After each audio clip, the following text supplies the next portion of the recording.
समुंदर के किनारे एक गांव था, केपुरा। गांव छोटा था, पर उसके आसपास का जंगल पुरकश और भय दोनों से भरा हुआ था। लोग कहते थे वहां एक पुराना देवता रहता है, वनदेव, जो पेड़ों और जानवरों का रक्षक है। और अर्जुन के घराने के लोग हमेशा उस देवता के लिए भूता कोला का पवित्र नाच करते आए थे। लेकिन अर्जुन अलग था। वो मॉडर्न सोच वाला लड़का था। गांव में ही पढ़ता था, पर उसका दिल था कंबला, बुल रेस के लिए। वो कहता, देवताओं से ज्यादा तेज मेरे बैल दौड़ते हैं। उसके पिता राघव हर साल भूता कोला करते थे। एक दिन अर्जुन ने उनसे कहा, मैं ये सब नहीं कर सकता बाबूजी, ये सब अंधविश्वास है। राघव ने बस इतना कहा, बेटा, जब देवता बुलाएंगे तुझे समझ आ जाएगी। उसी समय एक नया पॉलिटिशियन महादेव नायक ने उस एरिया पर नजर डाली। महादेव पैसे और पावर का भूखा था। उसने जंगल के अंदर रिजॉर्ट और माइनिंग प्रोजेक्ट लगाने का प्लान बनाया। टूरिज्म से पैसा आएगा, जंगल तो बस पेड़ ही तो है, वो हमेशा बोलता। गांव के लोगों ने विरोध किया, पर महादेव ने पुलिस और गुंडों से सब चुप करवा दिया।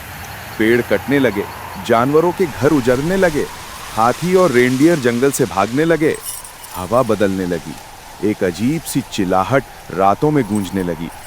एक दिन अर्जुन के दोस्त ने कहा, रात में जब ट्रक पेड़ ले जा रहा था, किसी ने उनके ऊपर से पत्थर फेंका, जैसे जंगल ने खुद बदला लिया हो।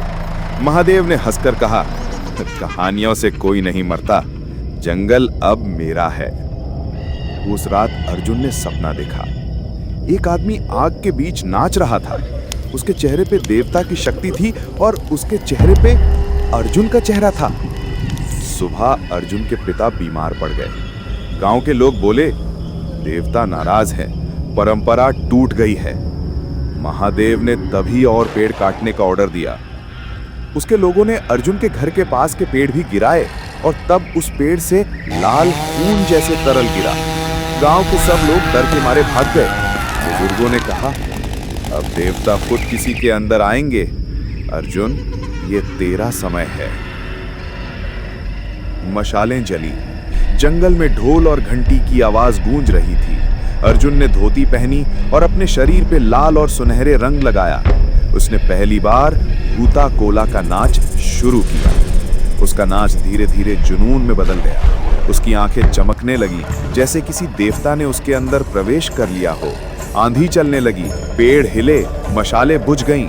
तब हवा में एक आवाज गूंजी, महादेव नायक, ये जंगल तेरा नहीं है। अगली सुबह महादेव का डेड बॉडी मिला। उसका चेहरा टूटा हुआ, आंखें खुली हुईं और शरीर के पास लिखा था, वन देव के प्रकोप से बच नहीं सकता कोई। उस दिन के बाद कोई भी जंगल में पेड़ काटने नहीं गया। अर्जुन फिर कभी बुल रेस में नहीं दिखा। कहते हैं अब वो वन देव का रक्षक बन गया है और हर साल एक रात मशालें जलती हैं, हवा गुनगुनाती है और कोई नाचता है लाल और सुनहरे रंग में, आंखों में बिजली लेकर। मैं अर्जुन हूँ, वन देव का सेवक। और उसके बाद सिर्फ जंगल की खामोशी, बस हवा से गूंजती लेक आवाज। जंगल किसी का नहीं होता, सिर्फ देवता का।